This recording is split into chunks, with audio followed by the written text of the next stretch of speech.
Hello everyone, আসসালামু আলাইকুম। আশা করি সকলেই ভালো আছে। আপনারা হয়তো অনেকেই জানেন যে Redmi Note 12 4G আমাদের দেশে লঞ্চ হয়েছিল এবং সেটি 4G ভেরিয়েন্টে লঞ্চ হয়েছে। তবে রাইট নাও এই মুহূর্তে কিন্তু আপনারা Redmi Note 12 4Gটাকে 8G ভেরিয়েন্টও অ্যাভেলেবেল দেশের বাজারে পেয়ে যাবেন। মূল ভিডিওতে যারা এটি কথা না বললেই নয়, যারা ভিডিওটি ইউটিউব থেকে দেখছেন অবশ্যই চ্যানেলটিকে সাবস্ক্রাইব করে পাশে থাকা বেল আইকনটা বাজিয়ে দিবেন, আর যারা ফেসবুক পেজ থেকে দেখছেন অবশ্যই পেজটিকে ফলো করে ভিডিওটি শেয়ার করতে ভুলবেন না। ফোনটি 8GB এবং 4GB দুটি ভেরিয়েন্টই অ্যাভেলেবেল পাওয়া যাচ্ছে। তবে 8GB ভেরিয়েন্টের প্রাইস রাখা হচ্ছে 22,999 টাকা, 4GB র্যাম ভেরিয়েন্টের প্রাইস রাখা হচ্ছে 19,999 টাকা বা 20,000 টাকা। আর এরকম প্রাইস সেগমেন্টের মধ্যে ফোনটি আমাদেরকে প্রোভাইড করছে Qualcomm Snapdragon 685 প্রসেসর, 50 মেগাপিক্সেলের ক্যামেরা এবং অ্যামোলেডের একটি ডিসপ্লে। এবার কথা বলা যাক ফোনটির ফুল স্পেসিফিকেশন। আশা করি ফোনটি আপনাদের সবার কাছেই যথেষ্ট পরিমাণে ভালো লাগবে। প্রথমে যদি এই ফোনটির ডিজাইন এবং বিল্ড কোয়ালিটি নিয়ে কথা বলি, তাহলে Redmi Note 12 সিরিজের সকল ফোনের মতো এই ফোনটির ডিজাইনও সেম হতে চলেছে। সত্যি কথা বলতে ফোনটির ডিজাইন কিন্তু যথেষ্ট পরিমাণে ভালো করা হয়েছে। ফোনটির ব্যাক সাইড এবং ফ্রেমে থাকছে প্লাস্টিক, আর ফ্রেম করা হয়েছে একেবারেই ফ্ল্যাট। পাশাপাশি ব্যাক সাইডে থাকছে 3টি ক্যামেরা এবং এর নিচের দিকে থাকছে রেডমির নিজস্ব ব্র্যান্ডিং।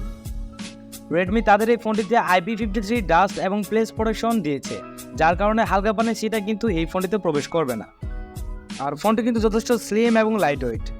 ফোনটির থিকনেস করা হয়েছে 7.9 মিলিমিটার এবং ওজন করা হয়েছে মাত্র 183 গ্রাম। এর কারণে লং টাইম আপনারা এই ফোনটিকে এক হাতে খুব ভালোভাবে ইউজ করতে পারবেন। আর পোর্টস এন্ড বাটন হিসেবে এই ফোনটিতে কিন্তু আপনারা সকল ধরনের পোর্টস এন্ড বাটনও পেয়ে যাচ্ছেন, যেমন 3.5 millimetre headphone Jack, type-C salt ইত্যাদি। আর ফোনটির সামনের দিকে আসলে আপনারা পেয়ে যাবেন একটি ফুল ভিউ ডিসপ্লে, যার উপর অংশে পাঁচলের মাধ্যমে বসানো থাকছে সেলফি ক্যামেরাটি। আর পাঁচলের সাইজ কিন্তু যথেষ্ট পরিমাণে ছোট করা হয়েছে, পাশাপাশি চিন বা ভেজলও যথেষ্ট পরিমাণে ন্যারো করা হয়েছে, যা দেখতে যথেষ্ট পরিমাণে একটি প্রিমিয়াম কোয়ালিটির লুক দিচ্ছে। এই ফোনটিতে ব্যবহার করা হয়েছে সাইড মাউন্টেন ফিঙ্গারপ্রিন্ট সেন্সর, যা যথেষ্ট ফাস্ট এবং অ্যাকুরেট। ফোনটি মার্কেটে 3টি কালার ভেরিয়েন্টে পাওয়া যাবে, গ্রে, গ্রিন এবং ব্লু। সো সব কিছু মিলে এই ফোনটির ডিজাইন ল্যাঙ্গুয়েজ আপনাদের কাছে কেমন লেগেছে কমেন্ট করে অবশ্যই আপনাদের মূল্যবান মন্তব্যটি জানিয়ে দিবেন।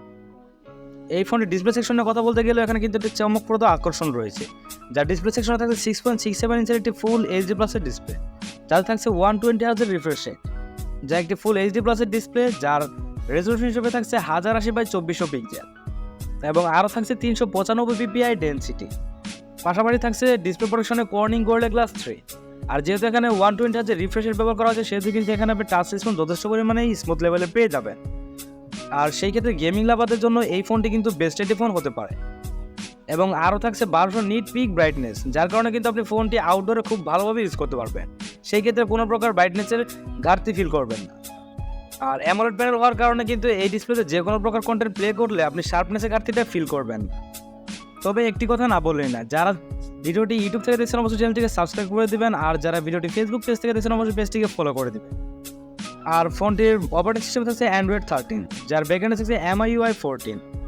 আর প্রথমে বলেছি ফোনটিতে থাকছে Qualcomm Snapdragon 685, যা একটি 4G চিপসেট। আর এই চিপসেটটি মূলত 6 নানোমিটার আর্কিটেকচার তৈরি করা একটি অক্টা-কোর প্রসেসর এবং জিপি হিসেবে থাকছে Adreno 610।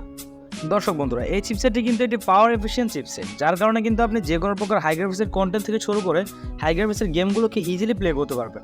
যেমন এই যুগের গেমগুলো হচ্ছে ফ্রি ফায়ার, পাবজির মতো গেমগুলোকে কিন্তু আপনি হাই গ্রাফিক্সে স্মুথ লেভেলে খুব ভালোভাবে খেলতে পারবেন। সেই ক্ষেত্রে আশা করা যায় কোনো প্রকার লেগ অথবা ফ্রেম ড্রপ ইস্যু আপনার চোখের সামনে পড়বে না। আর এই চিপসেটের আন্তর্জাতিক স্কোর প্রায় 3 লাখের একটু উপরে। এরপর এই ফোনটি ক্যামেরা সেকশনে কথা বলতে গেলে রেয়ার সেটে পেয়ে যাবেন ট্রিপল ক্যামেরা সেটআপ, যার মেন ক্যামেরাটি থাকছে 50 মেগাপিক্সেল, অপরটি থাকছে 8+2 মেগাপিক্সেল, যার 2.4 f অ্যাপারচার। আর ব্যাক ক্যামেরা ফিচার হিসেবে থাকছে এলইডি ফ্ল্যাশ, HDR প্যানোরামা। আর এই ফোনটির সেলফি ক্যামেরা থাকছে 13 মেগাপিক্সেল। তবে এই ফোনটির ব্যাক ক্যামেরা এবং ফ্রন্ট ক্যামেরা দিয়ে আপনারা সর্বোচ্চ 1080p ভিডিও রেকর্ডিং করতে পারছেন। এখানে কিন্তু 4K অপশনটা থাকছে না। আর ফটো কোয়ালিটির কথা বলতে গেলে এর ব্যাক ক্যামেরাতে কিন্তু আপনারা ভালো পরিমাণে ফটোগ্রাফি করতে পারবেন বলে জানা গিয়েছে। এবার আসলে আমাদের দেখার পালা, বাংলাদেশের ওয়েদারে এই ফোনটির ফটো কোয়ালিটি এবং ভিডিও কোয়ালিটি কতটা ভালো হয়। এই ফোনটি থাকছে ওয়াইফাই, ব্লুটুথ, জিপিএস এর মতো আরও অনেক ধরনের ফিচার। এরপর যদি এই ফোনটির ব্যাটারি সেকশনের কথা বলি, তাহলে এই ফোনটিতে পেয়ে যাবেন 5000 mAh এর একটি ব্যাটারি এবং ব্যাটারিকে চার্জ করার জন্য বক্সের সাথে পেয়ে যাবেন 33 ওয়াটের একটি ফাস্ট চার্জার। আর জানা গিয়েছে এই চার্জারটি দিয়ে আপনার সর্বোচ্চ 1 ঘন্টা 10 থেকে 15 মিনিটের মধ্যে ফুল চার্জ করে নিতে পারবেন। যেহেতু এর চিপসেটটি একটি পাওয়ার এফিশিয়েন্ট চিপসেট, সেহেতু কিন্তু এই ফোনটি থেকে আপনি ব্যাটারি ব্যাকআপ প্রায় 1 দিনের মতো অনায়াসেই পেয়ে যাবেন।